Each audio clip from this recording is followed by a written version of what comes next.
Hola a todos, soy Eva Fernández Díaz, neuróloga del Hospital General de Albacete y especialista en enfermedades desmielinizantes. Hoy vamos a tener una pequeña charla para explicar el concepto de la Smoldering MS.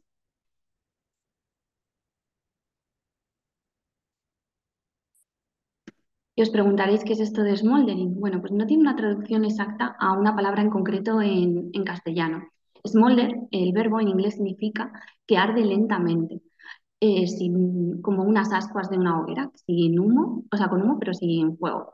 Y luego tiene otra acepción que es existir en un estado suprimido y oculto. Y la verdad es que ambos conceptos aplican bastante bien a lo que quieren explicar.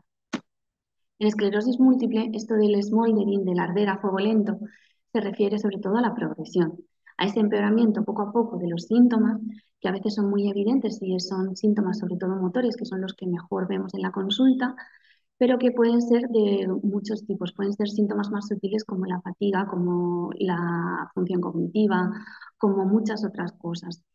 Y es este empeorar poco a poco, sobre todo que se relaciona con las formas progresivas, en aquellos pacientes que no tienen actividad. Actividad es lo que llamamos a los brotes y a las lesiones que están inflamadas en la resonancia. Esto en los últimos años se ha acuñado también como un concepto que se llama progresión independiente de la actividad y la han llamado por el acrónimo en inglés PIRA. Y esto es para distinguirlo de la progresión o del empeoramiento de la discapacidad como secuela de un brote. Y se ha visto que la mayoría de la progresión en los pacientes de esclerosis múltiple se debe a este empeoramiento independiente de los brotes. Entonces, bueno, ¿a qué se debe esto de la Smoldering MS y cómo se puede tratar? Creo que son las dos cuestiones fundamentales y que me gustaría explicar hoy. ¿A qué se debe? Bueno, pues como todo, es una relación muy compleja entre múltiples factores. Hay factores que están relacionados con el tipo de inflamación que se produce en las distintas fases de la enfermedad. Hay factores que se relacionan con la mielina, con la producción y reparación de la mielina y con el fallo energético de las células. También con el tipo de células que infiltran el sistema nervioso central, el cerebro, con qué tipo de inflamación y está muy relacionado también con el envejecimiento. El envejecimiento afecta a todos los tejidos del cuerpo, el sistema nervioso, por supuesto, también. Y, y los pacientes que tienen una enfermedad neurológica crónica, como la esclerosis múltiple, pues tienen como un envejecimiento precoz o más acelerado. Y luego hay otros factores que se relacionan con infecciones y con estilos de vida. Entonces, un poco vamos a ir explicando algunos de estos conceptos. El término este de smoldering, que ahora está muy de moda y que seguro que habréis visto por más de un sitio, en realidad no es nuevo. Como veis aquí, se ha descrito en artículos desde incluso las primeras descripciones de la enfermedad o en concreto este término smoldering en descripciones de los años 70. Y esto eran sobre todo descripciones de anatomía patológica, de cuando miraban tejido cerebral al microscopio. ¿Por qué? Porque este término se relaciona en la anatomía patológica con las lesiones crónicas activas, que son un tipo peculiar de lesiones. Estas lesiones, que son más frecuentes en formas progresivas, se ven en realidad desde el inicio de la enfermedad. Cada vez antes como que había una distinción muy marcada de formas en brotes de esclerosis múltiple y formas progresivas. Parecía que eran cosas completamente distintas, pero ahora se ha visto que realmente los mecanismos patogénicos que hay debajo de estos fenotipos, de estos síntomas, en realidad coexisten desde el principio. Y por algunos factores que no son del todo bien conocidos, en algunas personas se expresan más, por eso hay gente que tiene formas progresivas desde el inicio, la primaria progresiva, y en otras personas se queda mínimo y mantienen un curso recurrente y estable entre brotes durante toda la enfermedad. Estas lesiones crónicas activas se relacionan con otros síntomas muy relacionados con la progresión, como es el deterioro cognitivo, y por ejemplo no se ven en otras enfermedades desmielinizantes como la neuromielitis óptica. Pueden desaparecer, o sea, estas lesiones crónicas activas se pueden curar, pero tardan años en hacerlo. Entonces, esto, por ejemplo, nos da una pista de que un tratamiento que tenga efecto sobre estas lesiones crónicas activas, el beneficio del tratamiento no se va a ver como los tratamientos que van contra los brotes, que es una inflamación muy aguda, que en unos meses tú enseguida ves si dejas de tener brotes y te encuentras mejor. El efecto de los tratamientos para la progresión muchas veces necesita años para verlo. Y, y por eso pues mucha gente se desespera porque no nota una mejoría tan espectacular como a lo mejor sí que lo puede notar alguien que tiene muchos brotes, le pones el tratamiento y deja de tenerlos. Y, y estos, pues también para desarrollar los ensayos necesitas que sean ensayos muy largos. Y eso están viendo, cómo los tratamientos de distinto tipo tienen efecto en estas lesiones crónicas activas, que son las que hasta ahora más nos estaba costando tratar. ¿Y cómo se miden en una persona viva? Porque claro, la anatomía patológica son estudios por muerte, no es una cosa que podamos medir en la consulta. En, en vivo se miden con técnicas avanzadas de resonancia y con una prueba de medicina nuclear que se llama PET. Entonces, os imaginaréis que esto no es algo que podamos ver en el día a día en la consulta. Es ahora mismo un tema de investigación muy interesante, pero es una cosa que es de investigación. Si me preguntáis en la consulta que cuántas lesiones crónicas activas tenéis, no os lo voy a poder decir a día de hoy, pero en ello están. ¿Y qué es ese cambio que hay en la inflamación? Bueno, pues en las fases iniciales de la enfermedad, la teoría más validada actualmente es que hay unas oleadas de infiltración de las células inmunes periféricas que entran de forma masiva al sistema nervioso central y entonces cuando se producen los brotes y la inflamación aguda. La barrera hematoencefálica, que es una cubierta que tienen las células que recubren los vasos sanguíneos en el cerebro y protegen el cerebro de tóxicos que hay en el cuerpo, está dañada, está inflamada, entonces es permeable y deja pasar a estas células periféricas del sistema inmune. ¿Qué pasa en las formas progresivas o en la forma más avanzada de esclerosis múltiple? Pues que hay una compartimentalización. Esa barrera hematoencefálica se cura, deja de estar tan inflamada y entonces hay una barrera. La inflamación se queda detrás de la barrera hematoencefálica como si fuera un castillo protegido por una muralla. Entonces, ¿qué pasa? Que cuando ponemos tratamientos, o bien orales por boca o inyectables, pero que se ponen en la sangre o cutáneos, esos tratamientos tienen más dificultad para llegar al cerebro que cuando la barrera está inflamada que les deja pasar, al igual que a las células del sistema inmune.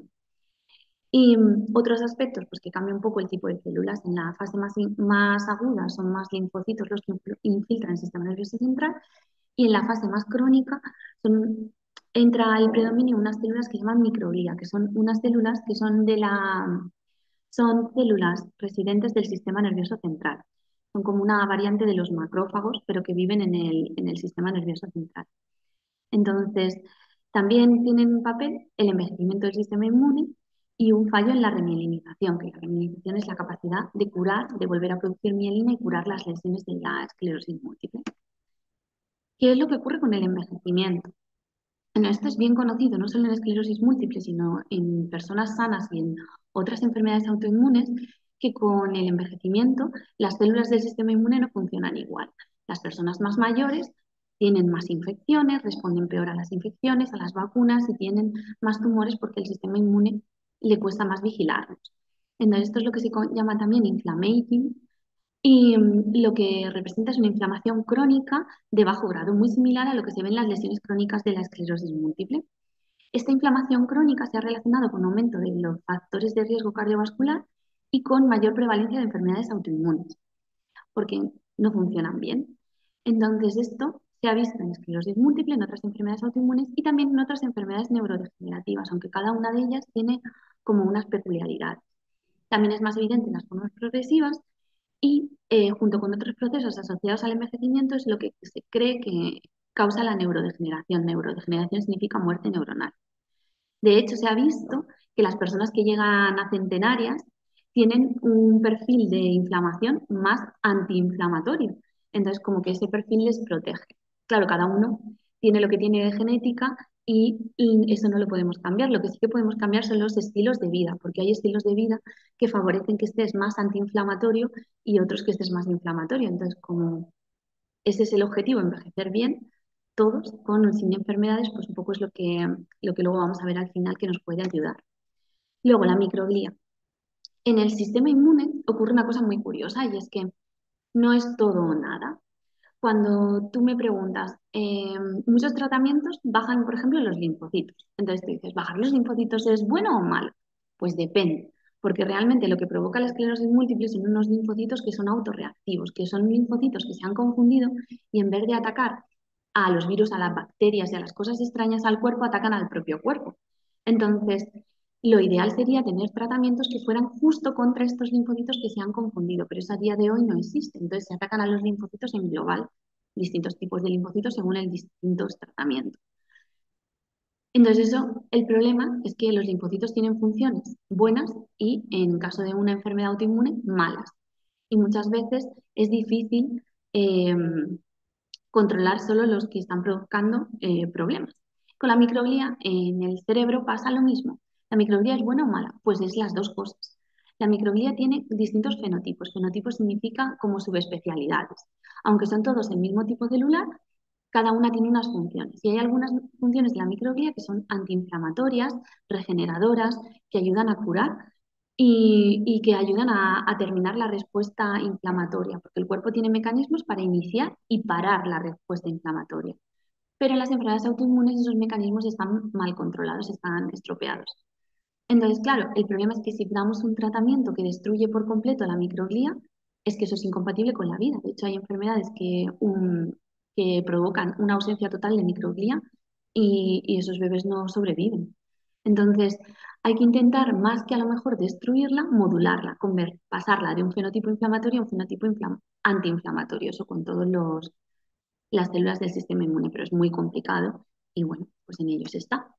Y luego, por último, os quería comentar sobre la remilinización. La remilinización es el proceso por el que cuando se pierde la cubierta de mielina de los nervios, yo siempre explico en la consulta que de forma muy sencilla las neuronas tienen una parte que es el axón, que es como el cable, y es como los cables, tienen un centro que es por donde se conduce, que sería el axón en sí, y luego tienen una cubierta aislante que ayuda a que conduzca mejor el impulso nervioso.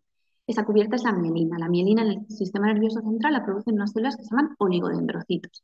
Entonces, cuando hay una lesión, pues lo primero que hay que hacer es limpiar la zona de todos los desperfectos y de toda la inflamación y de todos los restos de mielina, y eso, por ejemplo, lo hacen los macrófagos y la microglía. Si quitamos por completo la microglía, pues esta remielinización no sería posible. Y luego lo que hay es que tienen que madurar los precursores de los oligodendrocitos, que son como unas células madre que tenemos en el sistema nervioso central que cuando hay una lesión se activan. Pero esto pues tiene su tiempo y cuando se van aumentando, proliferando y migrando a la zona que se ha dañado, pues se remieliniza. Pero la remielinización no es perfecta, no es como si se te rompe un cable y le pones cinta aislante, no se te queda igual que el cable original, no conduce igual. Entonces, bueno, en algunas personas, en algunos pacientes, la remilinización es más eficaz que en otros, por eso hay gente que se recupera mejor de los brotes que otra. Y en formas progresivas, pues hay un fallo de la remilinización. Entonces, cuando una neurona no se remiliniza bien, se queda vulnerable, se queda desprotegida y cualquier daño de cualquier otra causa la puede destruir. Entonces, bueno, pues un poco todo esto también se relaciona con el envejecimiento. Claro, todas las células del cuerpo, cuanto más mayores son, más les cuesta funcionar.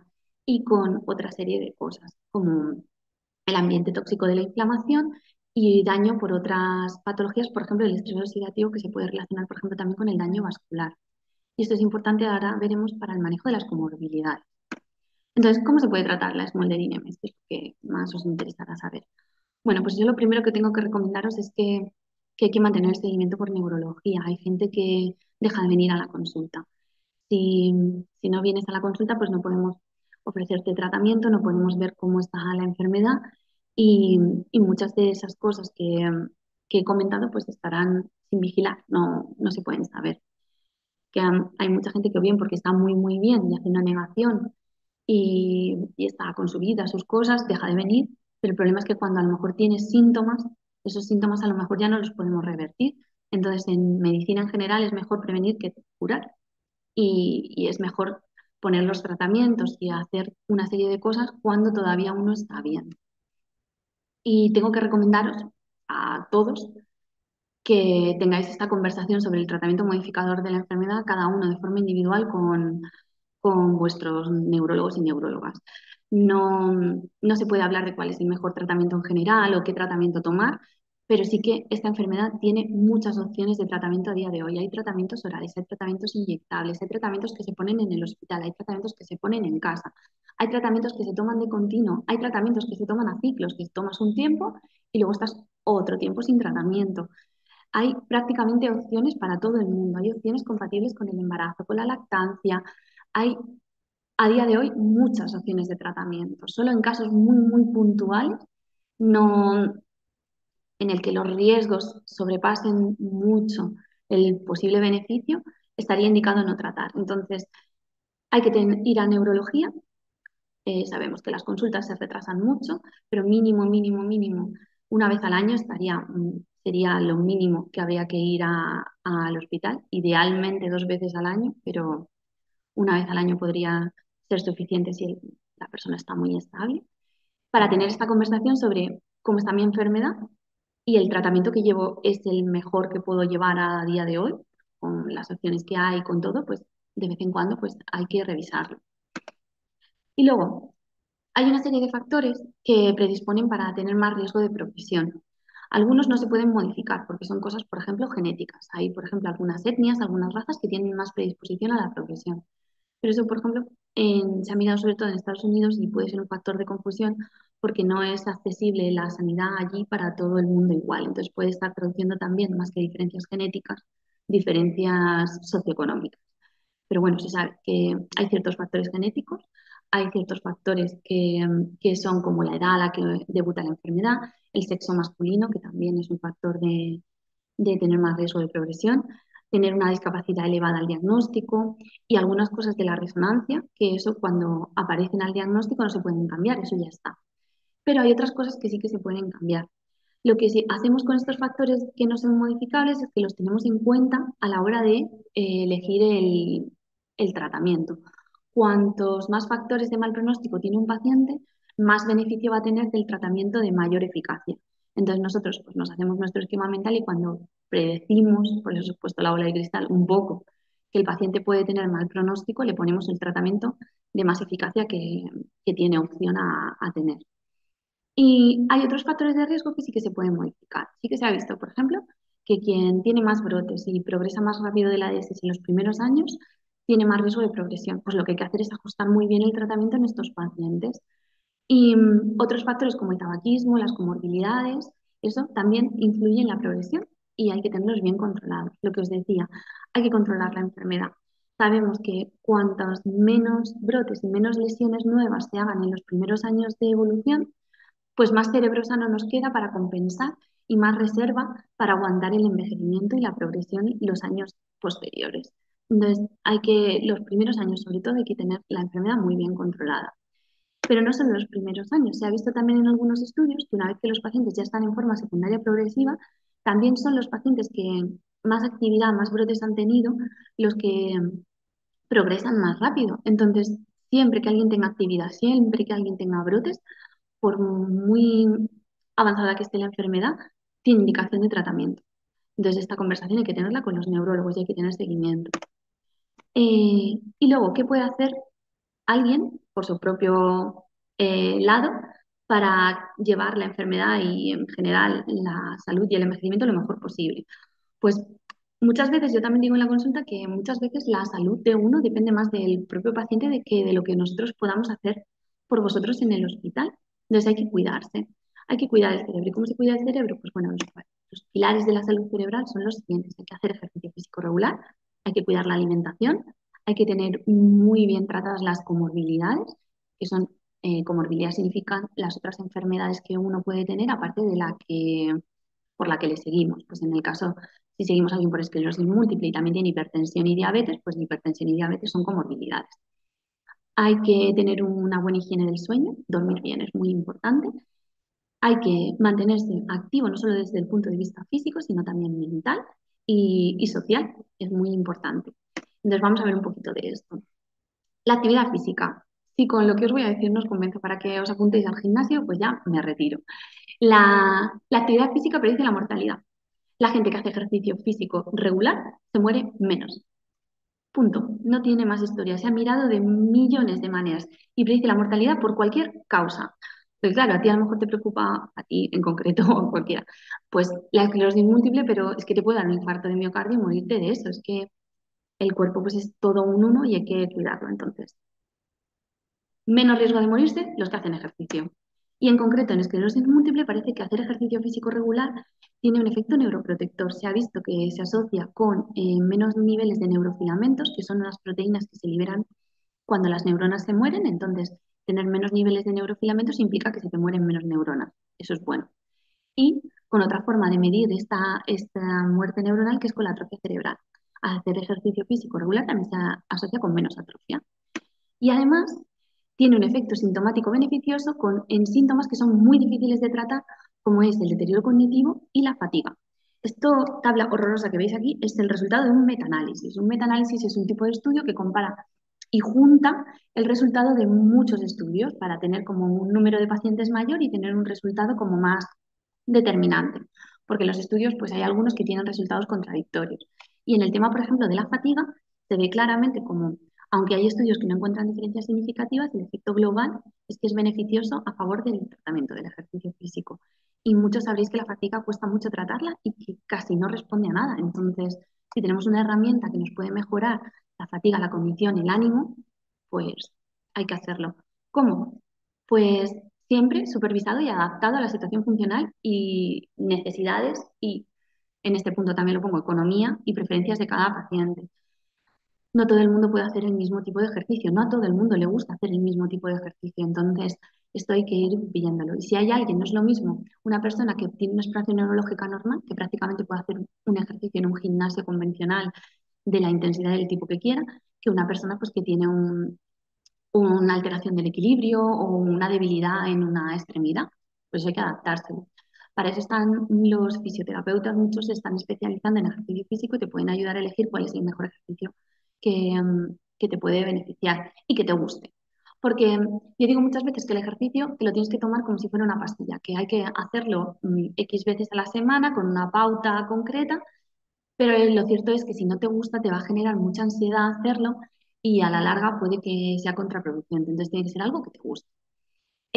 Siempre se recomienda que sea un aumento progresivo de intensidad, que se evite el calor y el cansancio excesivo. Hay que asegurarse los descansos y la hidratación y que sea un ejercicio variado, que combine fuerza, equilibrio, aeróbico, estiramientos, flexibilidad, un poco de todo. No hay un ejercicio concreto que haya demostrado mayor beneficio. Sí que se recomiendan más los ejercicios que más suelen éxito tener, por así decirlo, pues son, por ejemplo, los ejercicios en piscina, que cuando en verano está el agua fresquita, pues se suelen tolerar bastante bien. Ejercicios que también combinen tema de meditación, porque suelen ayudar mucho al estrés, como el yoga, o que controlen la respiración, como el pilates, o cosas así, o cosas sociales que nos ayuden a divertirnos, como por ejemplo bailar. Bailar es un ejercicio estupendo. Y últimamente también están teniendo mucho éxito los entrenamientos basados en juegos o en realidad virtual, que tienen como ventaja que, por ejemplo, se pueden hacer en casa sin salir y que se pueden monitorizar, como tienen los juegos estos que, como el Kinetic y cosas de estas, sensores, pues con tu fisio podrías llegar a llevarle pues, los resultados y tal y reconducirlo. Y es algo que hay que hacer. También es importante mantenerse activo en el día a día. No sirve de nada que digas, no, es que no tengo tiempo de ir al gimnasio. Y luego, por ejemplo, en el trabajo cojas siempre el ascensor para subir un piso de escaleras.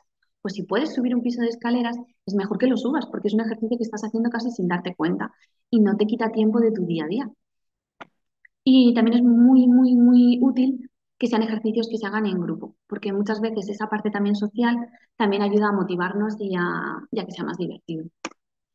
La dieta, dietas, modificaciones dietéticas, estilos de dieta, hay muchos, pero no hay ninguna dieta en concreto que tenga evidencia suficiente para recomendarla. Sí que parece que de los síntomas que parece que más responden a las modificaciones en la dieta está la fatiga. Pero claro, hay que tener en cuenta que siempre que alguien se plantea hacer una modificación en su dieta, que sea con un experto en nutrición, porque las dietas restrictivas, por ejemplo, la dieta sin gluten o sin lácteos, pues tienen riesgo de crear déficits nutricionales y con problemas en otros sistemas. Entonces, si alguien se plantea hacer una dieta restrictiva, aunque de forma general no se recomienda, siempre que sea controlado por nutrición. ¿Y qué es lo que se recomienda? Pues lo que se le recomienda prácticamente a cualquier persona. Que tenga una dieta, la base de la dieta tradicional mediterránea es la que más se suele recomendar, que eso lo que pasa es que muchas veces no sabemos ni lo que significa. Pues, ¿qué significa una dieta mediterránea? Pues una dieta rica en frutas y verduras, con más pescado, con aceite de oliva, ¿qué son las grasas saludables? Por ejemplo, el aceite de oliva es una de las grasas saludables, con menos carne, más proteínas de origen vegetal, y luego nada de azúcares refinados, nada de alimentos procesados, porque todo eso, pues, entre otras cosas, pues el azúcar, tener una dieta rica en azúcar, hace que el cuerpo esté más inflamado y además altera mucho la microbiota, que como sabéis está muy de moda, son las bacterias que viven en nuestro intestino y que secretan una serie de sustancias que nos pueden ayudar a tener un intestino más o menos inflamado según cómo esté la microbiota. Y entonces, también, por ejemplo, los procesados tienen mucha sal, que también favorece que haya más inflamación, empeora la hipertensión, por ejemplo, que es un factor de riesgo cardiovascular, que hemos dicho que hay que tener las comorbilidades lo mejor controladas posibles. Y, por ejemplo, los embutidos tienen mucho colesterol, entonces parece que no son malos, que no son... pero, claro, pues también la dislipemia y la hipertensión pues son comorbilidades que hay que tratar. Por supuesto, minimizar el alcohol. No se prohíbe por completo, pero sí que es recomendable minimizarlo. El alcohol mata neuronas. Si tienes una enfermedad que te está matando neuronas, no las mates más por otros mecanismos. Luego hay que tener mucho cuidado también cuando hay problemas de deglución. ¿Por qué?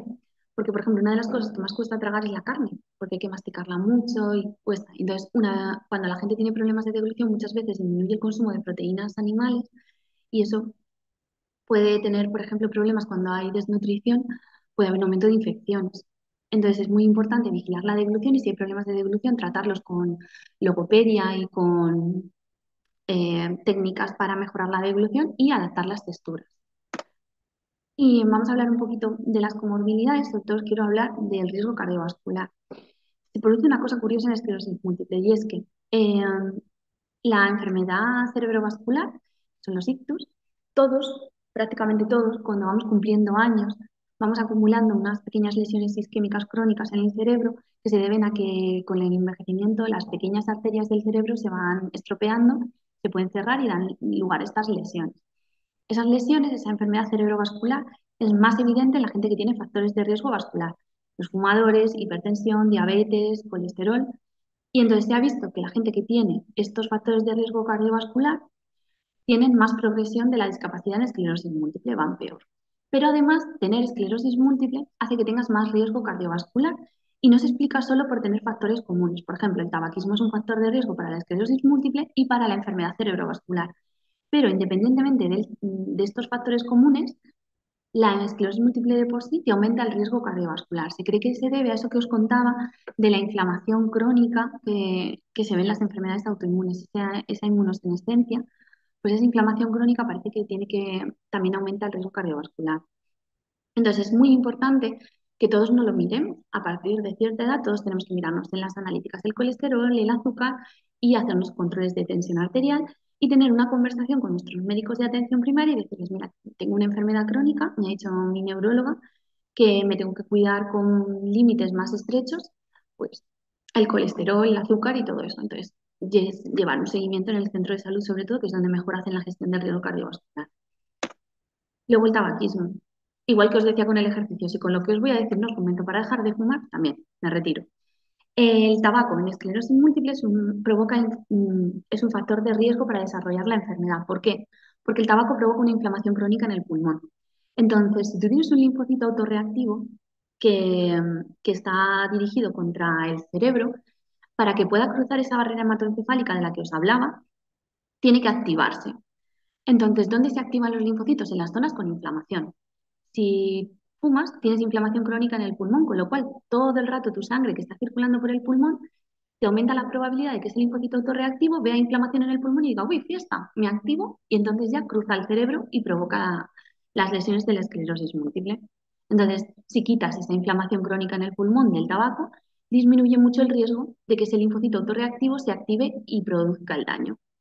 Y una vez que está desarrollada la enfermedad, porque algún paciente me ha dicho, bueno, pues si es que es factor de riesgo para desarrollar la enfermedad y yo ya la tengo, pues no voy a dejar de fumar.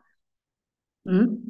Cuando los fumadores tienen ya el diagnóstico, van peor, tienen más brotes, que ya hemos visto que es malo, tienen más progresión de la discapacidad, que es malo.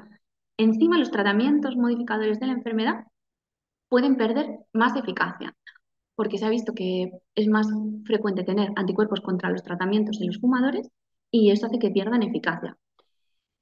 Tienen más atrofia cerebral y tienen más comorbilidad vascular, de cáncer y de pulmón. Entonces, por ejemplo, si tienes ya esclerosis múltiple y te da un ictus, vas a estar mucho más discapacitado. Es un problema. Si te da un cáncer, encima vas a tener peor evolución.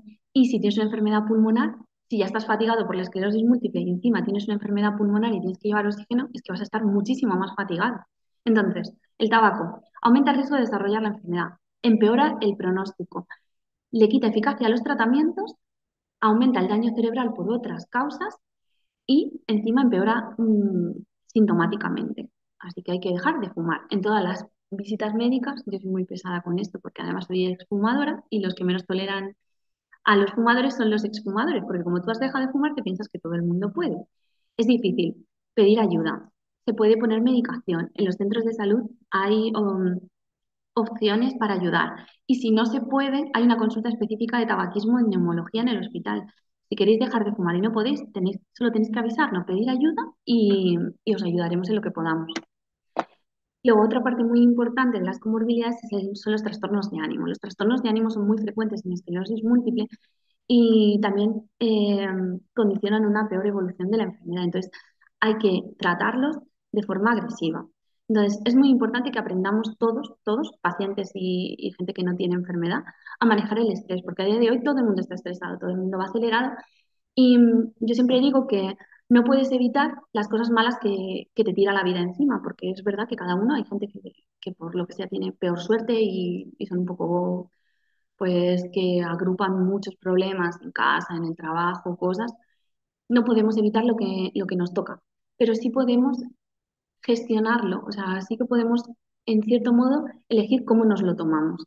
Y eso es un trabajo que todos tenemos que ir haciendo. ¿Cómo se hace ese trabajo de gestionar el estrés? Pues, por ejemplo, hay técnicas que ayudan, por ejemplo, a aprender a meditar, el mindfulness, que está ahora muy de moda, que es centrar la atención plena y controlarla. Si por tu cuenta, con técnicas de respiración, con ejercicio físico, con todas esas cosas, no puedes gestionar los estresantes, tienes ansiedad o no duermes bien o hay cosas que te están repercutiendo, hay que ir a psicología y tratarlo con psicología porque es que es increíble la de veces que se nos hace bola un problema y es simplemente por la forma en la que lo estamos enfocando y cambias un poco la forma de mirar ese problema y muchas veces la bola se hace mucho más pequeña y mejora mucho. Psicología, y si ya no es suficiente con todas estas cosas que puede hacer uno con ayuda de psicología, pues hay que recurrir a los fármacos más o menos a que te valoren en salud mental, en psiquiatría. Y esto hay que hacerlo. Y ya está, hasta ahora los trastornos de ánimo, la depresión, las enfermedades mentales están muy estigmatizadas y la gente pues, como que intenta ocultarlas. Pero es que una persona que está deprimida, por ejemplo, no solo es que esté triste, es que muchas veces lo que está es irritable. Y entonces está de mala hostia, le contesta mal a los familiares y es una persona con la que es muy difícil convivir. Entonces, muchas veces es importante que te trates también para mejorar tu sociabilización y cómo te relacionas con los demás. Una persona deprimida no la vas a convencer para que salga de casa a hacer ejercicio y irse a tomar un café con los amigos y a lo mejor es lo que más necesita. Entonces es muy, muy importante tratar los trastornos de ánimo. Y es muy importante dormir. No dormir, en concreto en esclerosis múltiple, pues aumenta la fatiga y empeora el rendimiento cognitivo. Hay que distinguir entre fatiga y hipersomnia. Hipersomnia es un trastorno primario del sueño y se puede ver, entre otras cosas, por ejemplo, a otra enfermedad que se suele asociar, que es la apnea del sueño. Y también puede ser un síntoma de un efecto secundario de algunos medicamentos, por ejemplo, de los que se utilizan para la espasticidad o para el dolor neuropático. Entonces, bueno, pues esto es importante que lo comentéis si tenéis o bien defecto o exceso de sueño, primero pues a lo mejor con los médicos de primaria que a lo mejor os pueden ayudar o a nosotros en las consultas y contarnos un poco, o sea, cuál es el problema y tratarlo. Y en general, todos, pacientes y no pacientes, tenemos que seguir estos consejos de higiene del sueño, porque estas cosas que son muy sencillas y que todos deberíamos hacer en el día a día, pues la mayoría de la gente no las cumplimos. Entonces, es recomendable para dormir bien hacer ejercicio físico. Otro punto más para el ejercicio físico. Tener una buena exposición a la luz solar, porque esto ayuda a que nuestro cerebro mantenga el ritmo circadiano, que es la secreción de una hormona que se llama melatonina, que os sonará que hay mucha gente que se la toma para mejorar el sueño, se regula con la luz. Entonces, si durante el día no nos exponemos a la luz solar y al contrario por la noche estamos con pantallas y con cosas muy brillantes, pues se altera la secreción de melatonina y se nos altera un poco el ciclo sueño-vigilia.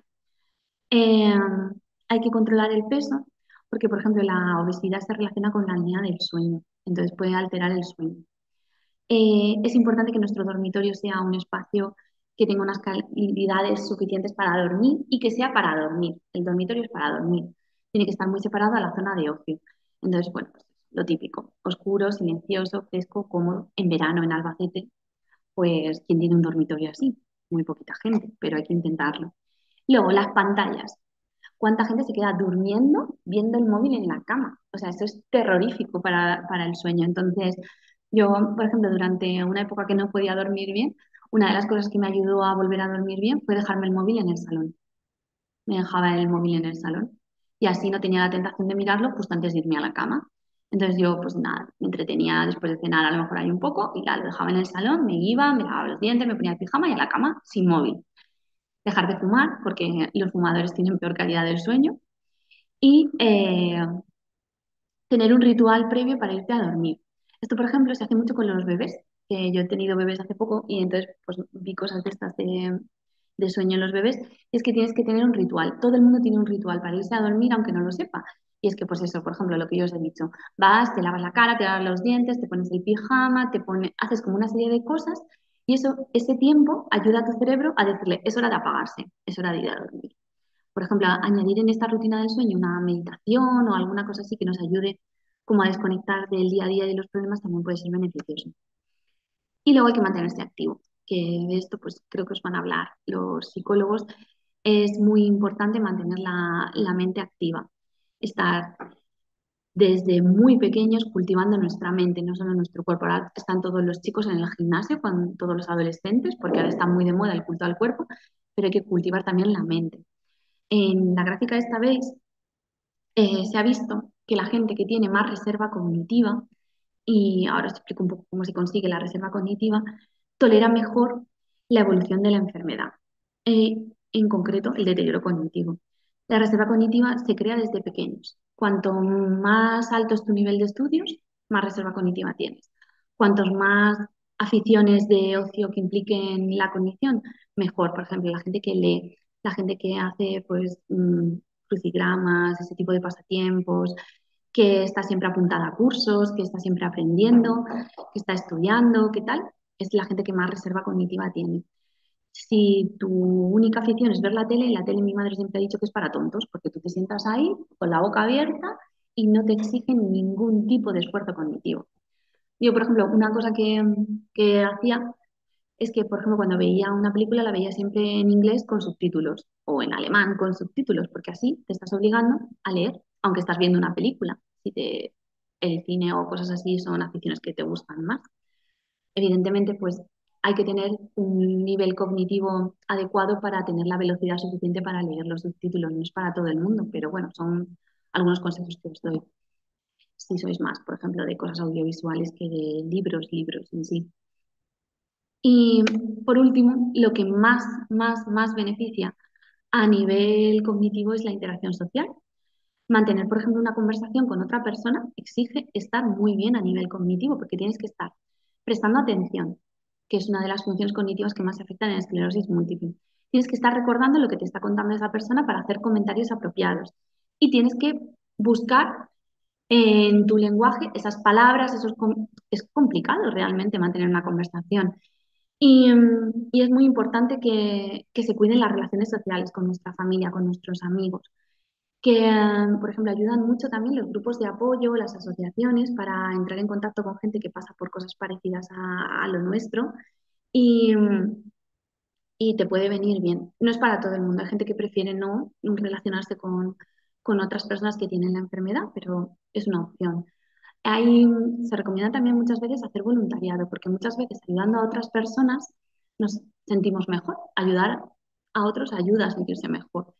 Y por último, os dejo como opción que también se ha visto que si las personas no son lo tuyo, las mascotas también ayudan mucho a, a mejorar el ánimo y, por ejemplo, te ayudan a hacer ejercicio. Si tienes un perro y tienes que sacarlo, pues eh, te obligas a salir a caminar con el perro. Tener cuidado también con qué tipo de perro. Si tienes un problema de movilidad, un perro pequeño, vale, pero tienes que tener cuidado, por ejemplo, de que no se te cruce en casa para no tropezarte con él y no pisarlo. Y no cojas un perro grande, por ejemplo, que cuando vayas por la calle te pegue un tirón y si tienes un problema de equilibrio te tire. O sea, un poco con cuidado de eso, las mascotas se enriquecen mucho. Y eso es todo lo que os quería contar, que las claves para mantener una salud cerebral en esclerosis múltiple son instaurar de forma precoz y agresiva y vigilar, sobre todo durante la evolución, si el tratamiento farmacológico de la enfermedad es correcto, eso lo hacemos nosotros. Optimizar también el tratamiento sintomático, que como por un lado hay fármacos, pero mucho del tratamiento sintomático depende de los estilos de vida saludables que adquiere la persona y eso depende de vosotros. Tener un buen manejo de la comorbilidad, que aquí, por ejemplo, nos ayudan mucho la gente de atención primaria, los médicos y los enfermeros de atención primaria y otros especialistas, y promover en general un estilo de vida saludable y muy sociable, que eso es lo que nos ayudará a envejecer con salud, tengamos o no tengamos una enfermedad. Y ya está, cualquier duda o pregunta, pues os ponéis en contacto con los compañeros y yo estaré encantada de responderos. Un saludo.